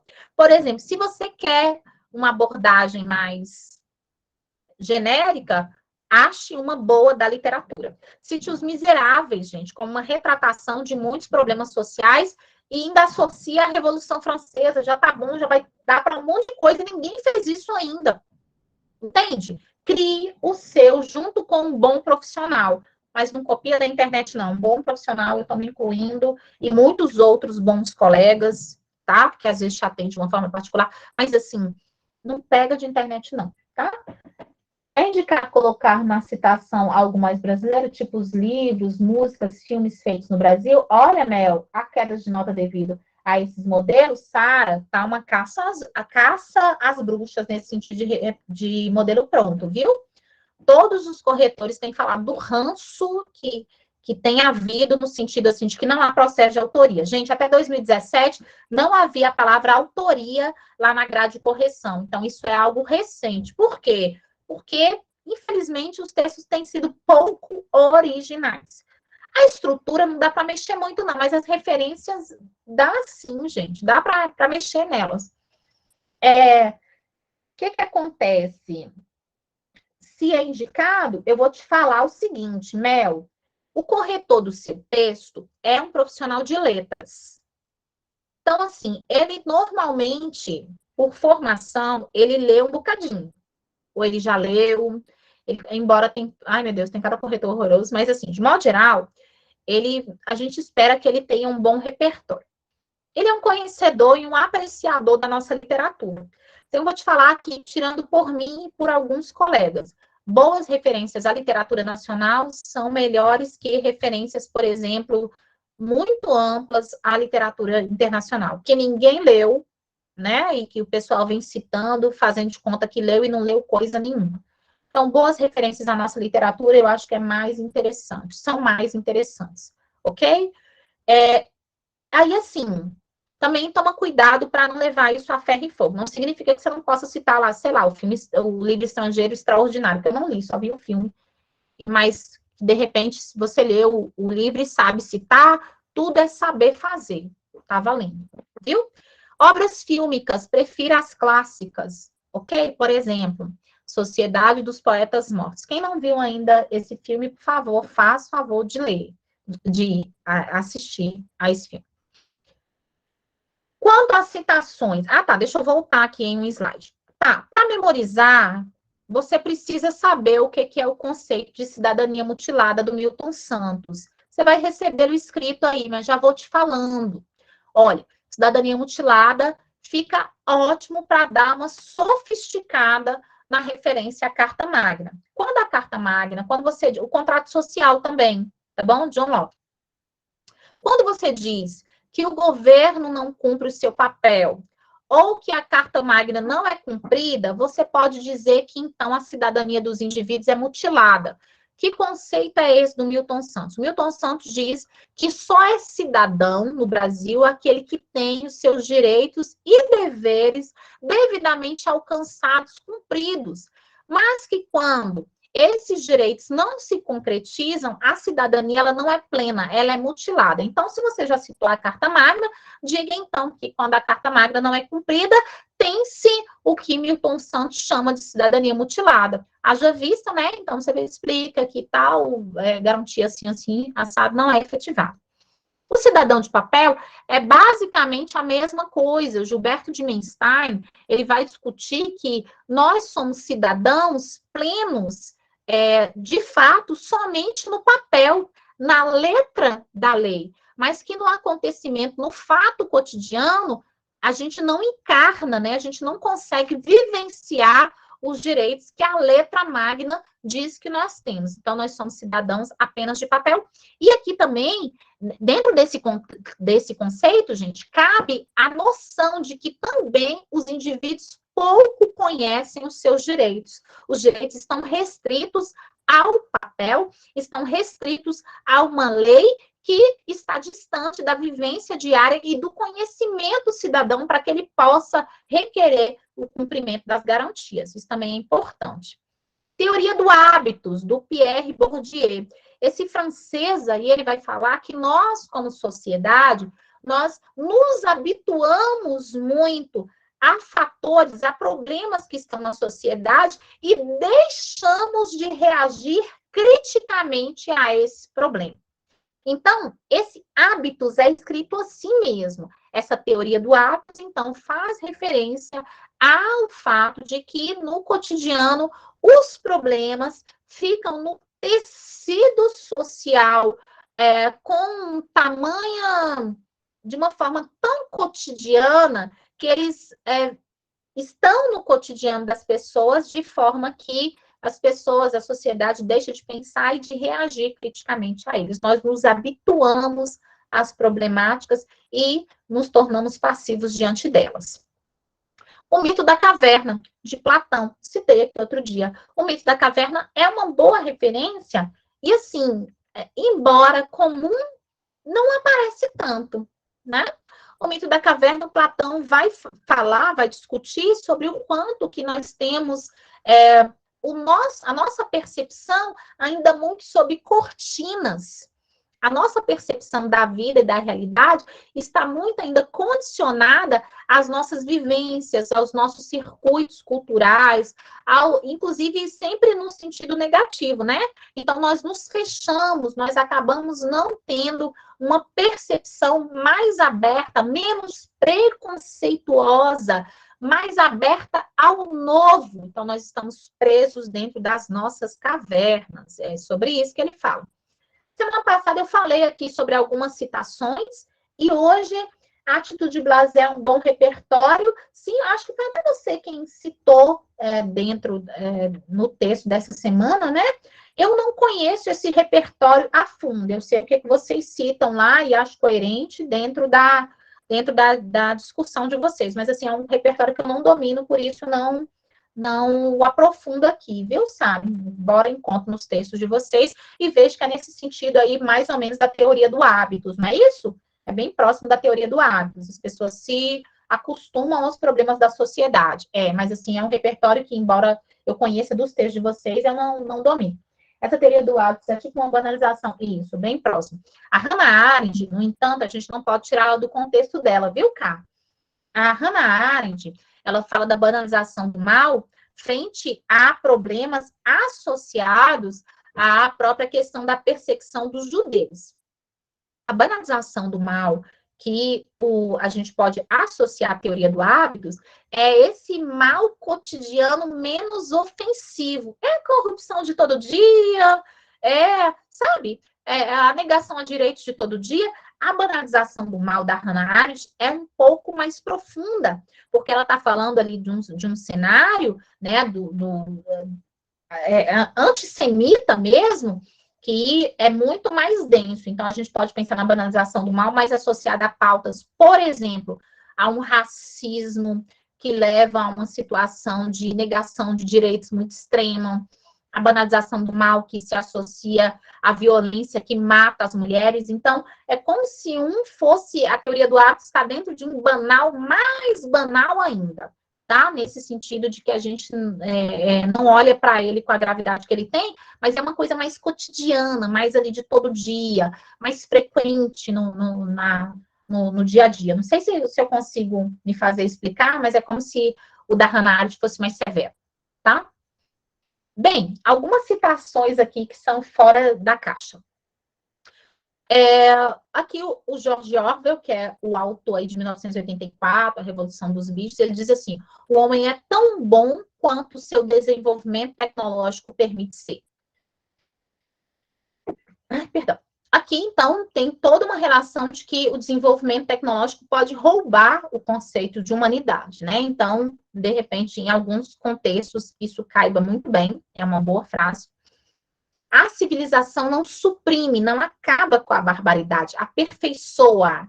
Eu adoro essa frase do Voltaire, porque quando a gente pensa em civilização, a gente pensa na Revolução das Luzes, né? Até pensando no Voltaire, na Revolução do Conhecimento, mas não. A racionalidade cria outras formas de barbárie. Por exemplo, há o fato de alguns homens dominarem outros no aspecto tecnológico, no aspecto, por exemplo, da escravidão moderna. Então, o fato de a gente parecer civilizado não significa que atos bárbaros deixam de existir. Eles aparecem sobre outra roupagem.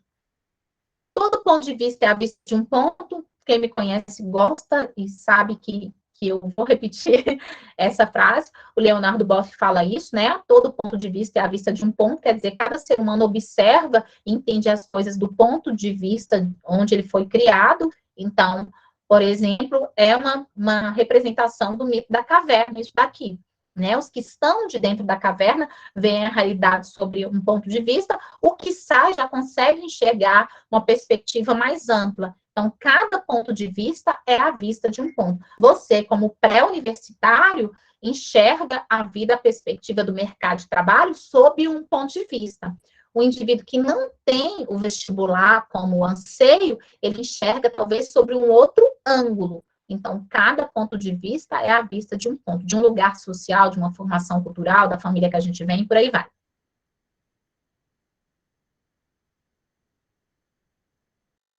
Muito cabível dentro de contextos de violência, né? E o resultado mais brilhante da educação é a tolerância, essa frase da Helen Keller, que é também uma militante nesse sentido aí de direitos, né, de inserção social. Bem, e aí, gente, para a gente fechar nossa aula, vamos falar rapidinho sobre norma culta, né? Bem, galera, regrinhas básicas de translineação, eu vi muito, assim, probleminhas de translineação. O que é translineação? É mudança de linha. A mudança de linha, para acontecer do jeito certinho, ela tem que obedecer a alguns aspectos. Primeiro, falando rapidamente, olha, o lugar do hífen da mudança de linha é assim, entre a palavra, não embaixo dela. Por exemplo, quando se coloca assim, ó, no finalzinho da linha. Porém, não posso enganar vocês. O Enem não cobra muito isso, não, porque eu já observei que nos textos nota 1000 aparece todo tipo de translineação. Às vezes embaixo, né? Então, às vezes no lugar certinho. Então, eu observo que não há muito esse problema, não. Dani, temos acesso a muitos repertórios em sua aula e muitos eixos temáticos. Você tem alguma dica de como a gente pode estudar esses repertórios e organizar esse conhecimento em nossa mente para quando chegar na prova a gente conseguir organizar e lembrar desses repertórios sem dar o famoso branco? Sim, Otávio, se apegue a, por exemplo, 2 ou 3, viu? A gente traz muitos aqui pensando assim, isso aqui a pessoa conhece, ela vai lembrar. Nem tudo é para ensinar, às vezes é só para clarear mesmo. Realmente, eu vi esse filme, que legal essa série, realmente. Sabe? Então, nem tudo é para lembrar, não. Nem tudo é para saber, é para relembrar, recordar, associar pautas que vocês já conhecem. Quanto a teorias, eu sugiro a vocês que vocês busquem teorias, por exemplo, 3 boas teorias aplicáveis a temas diversos e 3 bons contextos históricos. Então, por exemplo, pegou a teoria do cidadão de papel? Ok. Associe, pegue também uma teoria sobre a mídia. Então, por exemplo, Noam Chomsky, estratégias de manipulação de massa. E mais uma outra teoria sobre hábitos na sociedade. Pode ser essa atitude blasé, que eu conheço só de ler os textos, mas que se associa aí à teoria do hábitos, tem a ver também com a banalidade do mal. Então, pegue 3 boas teorias, 3 bons contextos históricos. Por exemplo, um nacional, a gente pode pegar aí, de repente, o Brasil, quando a gente tem todo o período colonial, nós temos uma série de temas que a gente pode tratar ali, do acesso à educação, questões de sanitarismo, de leis, então, contexto Brasil, é uma das grandes revoluções, não a primeira revolução industrial, ou pelo menos não trate a primeira revolução industrial de uma forma banal, mas assim, pegue uma das grandes revoluções e conheça bem, primeira, segunda, terceira ou quarta revolução industrial, e pegue um outro contexto histórico, por exemplo, a Revolução Francesa, que fala sobre a garantia dos direitos básicos. Pegou 3 teorias, 3 revoluções, também busque 3 leis. Então, por exemplo, referência à Magna Carta, referência conheça, né, referências à Magna Carta, referências à Declaração Universal dos Direitos Humanos e, por exemplo, ao ECA, tá? Então, 3 tratados, pelo menos. E, no mais, conheça de tudo um pouquinho para deixar vir o que a prova trazer para você. Dá para prever tudo? Não. Mas dá para saber muito e não ficar com medo, tanto medo do branco, tá? São as dicas que eu tenho para dar. Use com mais frequência alguns repertórios, mas se abra a outros também. Mas, assim, toda redação mudar de repertório não vale a pena também, não. Viu? Então, talvez uns fiquem mais permanentes mesmo no seu texto, e isso é legal. Tá, beleza. Então, para eu fechar minha aula. Translineação. Olha, primeiro, ao final de linha, a gente não pode, na hora de fazer a mudança, colocar somente uma letrinha lá sozinha. Como, por exemplo, chegou lá no final da sua linha, você colocou A e jogou o Gora para a linha seguinte. Ortografia e jogou o A para a linha seguinte. Evite fazer isso, tá bom? Evite fazer isso, porque dentro de um panorama de norma culta, isso pode ser penalizado, ou assim, o corretor não achou nada dentro do seu texto grave, ele pode pegar nas minúcias, tá? Segundo ponto.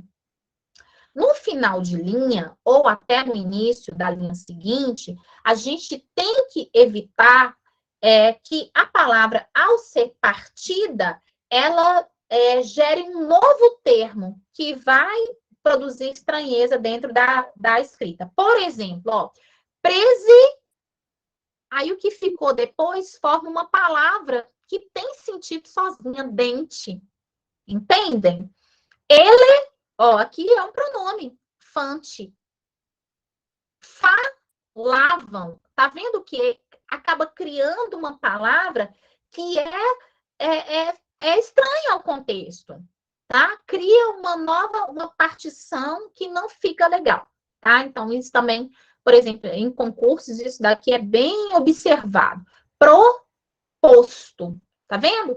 Então, evite ao final de linha, ou às vezes no início dela, deixar que a partição traga uma nova escrita. Ô, Daniele, o que eu faço, então, se sobrou um espacinho ali? Gente, coloque o que cabe, sem permitir que esses problemas ocorram, e fica tranquilo, porque o corretor, quando ele observa um excesso de espaço, ele imediatamente vai verificar qual que era a palavra, se cabia ou não, se geraria estranheza, ele vai analisar tudo isso com carinho, ele não vai ser um carrasco, não, até porque ele não pode fazer isso, porque tem recurso, bebê, a gente vai lá, pega o teu texto e fala, ó, você não poderia ter tirado nota aqui não, tá?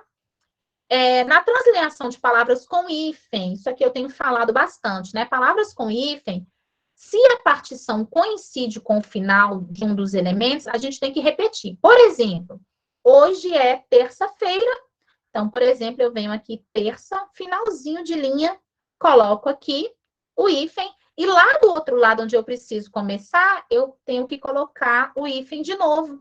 Esse hífen aqui é o da divisão silábica, mostrando que eu mudei de linha, e esse aqui é o que pertence à própria palavra.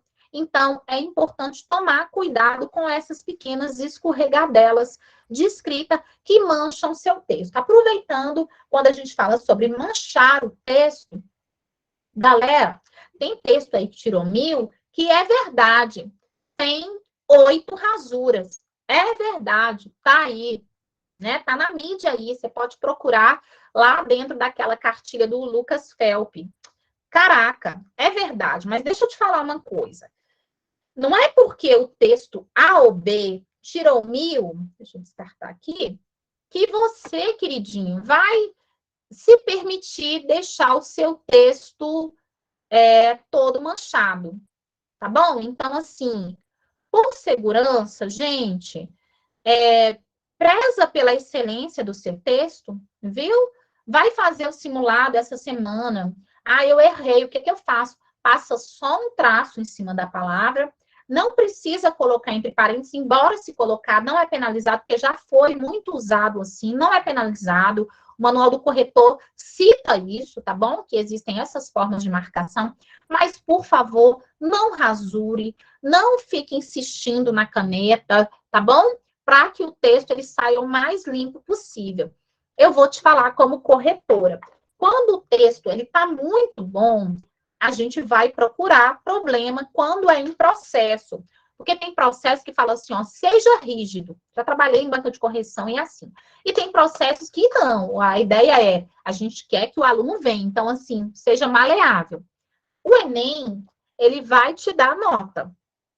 Vai te dar nota, mas você quer uma nota excelente. Então, seja excelente também no que você está propondo, tá bom? Então, quanto mais excelente você for em tudo que você estiver fazendo, excelência você receberá. Isso vale para a vida, né? Meu Deus do céu, Daniela e seus ditados. Ó, então, excelência traz, de novo, referência. Dani, quantas rasuras na redação são aceitáveis para não perder nota? Ei, querida, ó, o manual Competência 1 não fala sobre rasura. Não fala, tem texto nota 1000 com 8 rasuras. Não tem. Você só tem que marcar do jeito certo. Colocou o traço em cima. Mas aí é como eu estou falando, senhorita Sara Vieira. Gente, já que você não vai errar norma culta, você vai ter um vocabulário extraordinário, acessível, mas extraordinário. Já que você tem referências excelentes, proposta de intervenção, você vai deixar o texto marcado para quê? Mas assim, Se errou, desespera não, porque no Enem não tem esse critério não, viu? Competência não tem, viu? Tá? Não gosto nem de falar isso, que eu fico com medo. Mas é a verdade. Ok, gente? Tô terminando a minha aula. Tô terminando. Tá tudo bem por aí? Dúvidas? Sim ou não? Ai, que medo de falar essas coisas. O que pode, o que não pode fazer? Ai, meu Deus. Mas eu sei que vocês são muito cuidadosos. Vocês sabem que o processo é de vocês. Sobre o simulado. O simulado ocorrerá presencialmente no próximo sábado, às 14h30 da tarde, no nosso espaço do curso, que fica a Avenida Cola Mangabeira, 1538, no espaço Daniele Ribeiro Redação. Tem uma placa linda lá, maravilhosa. Sábado agora, tá?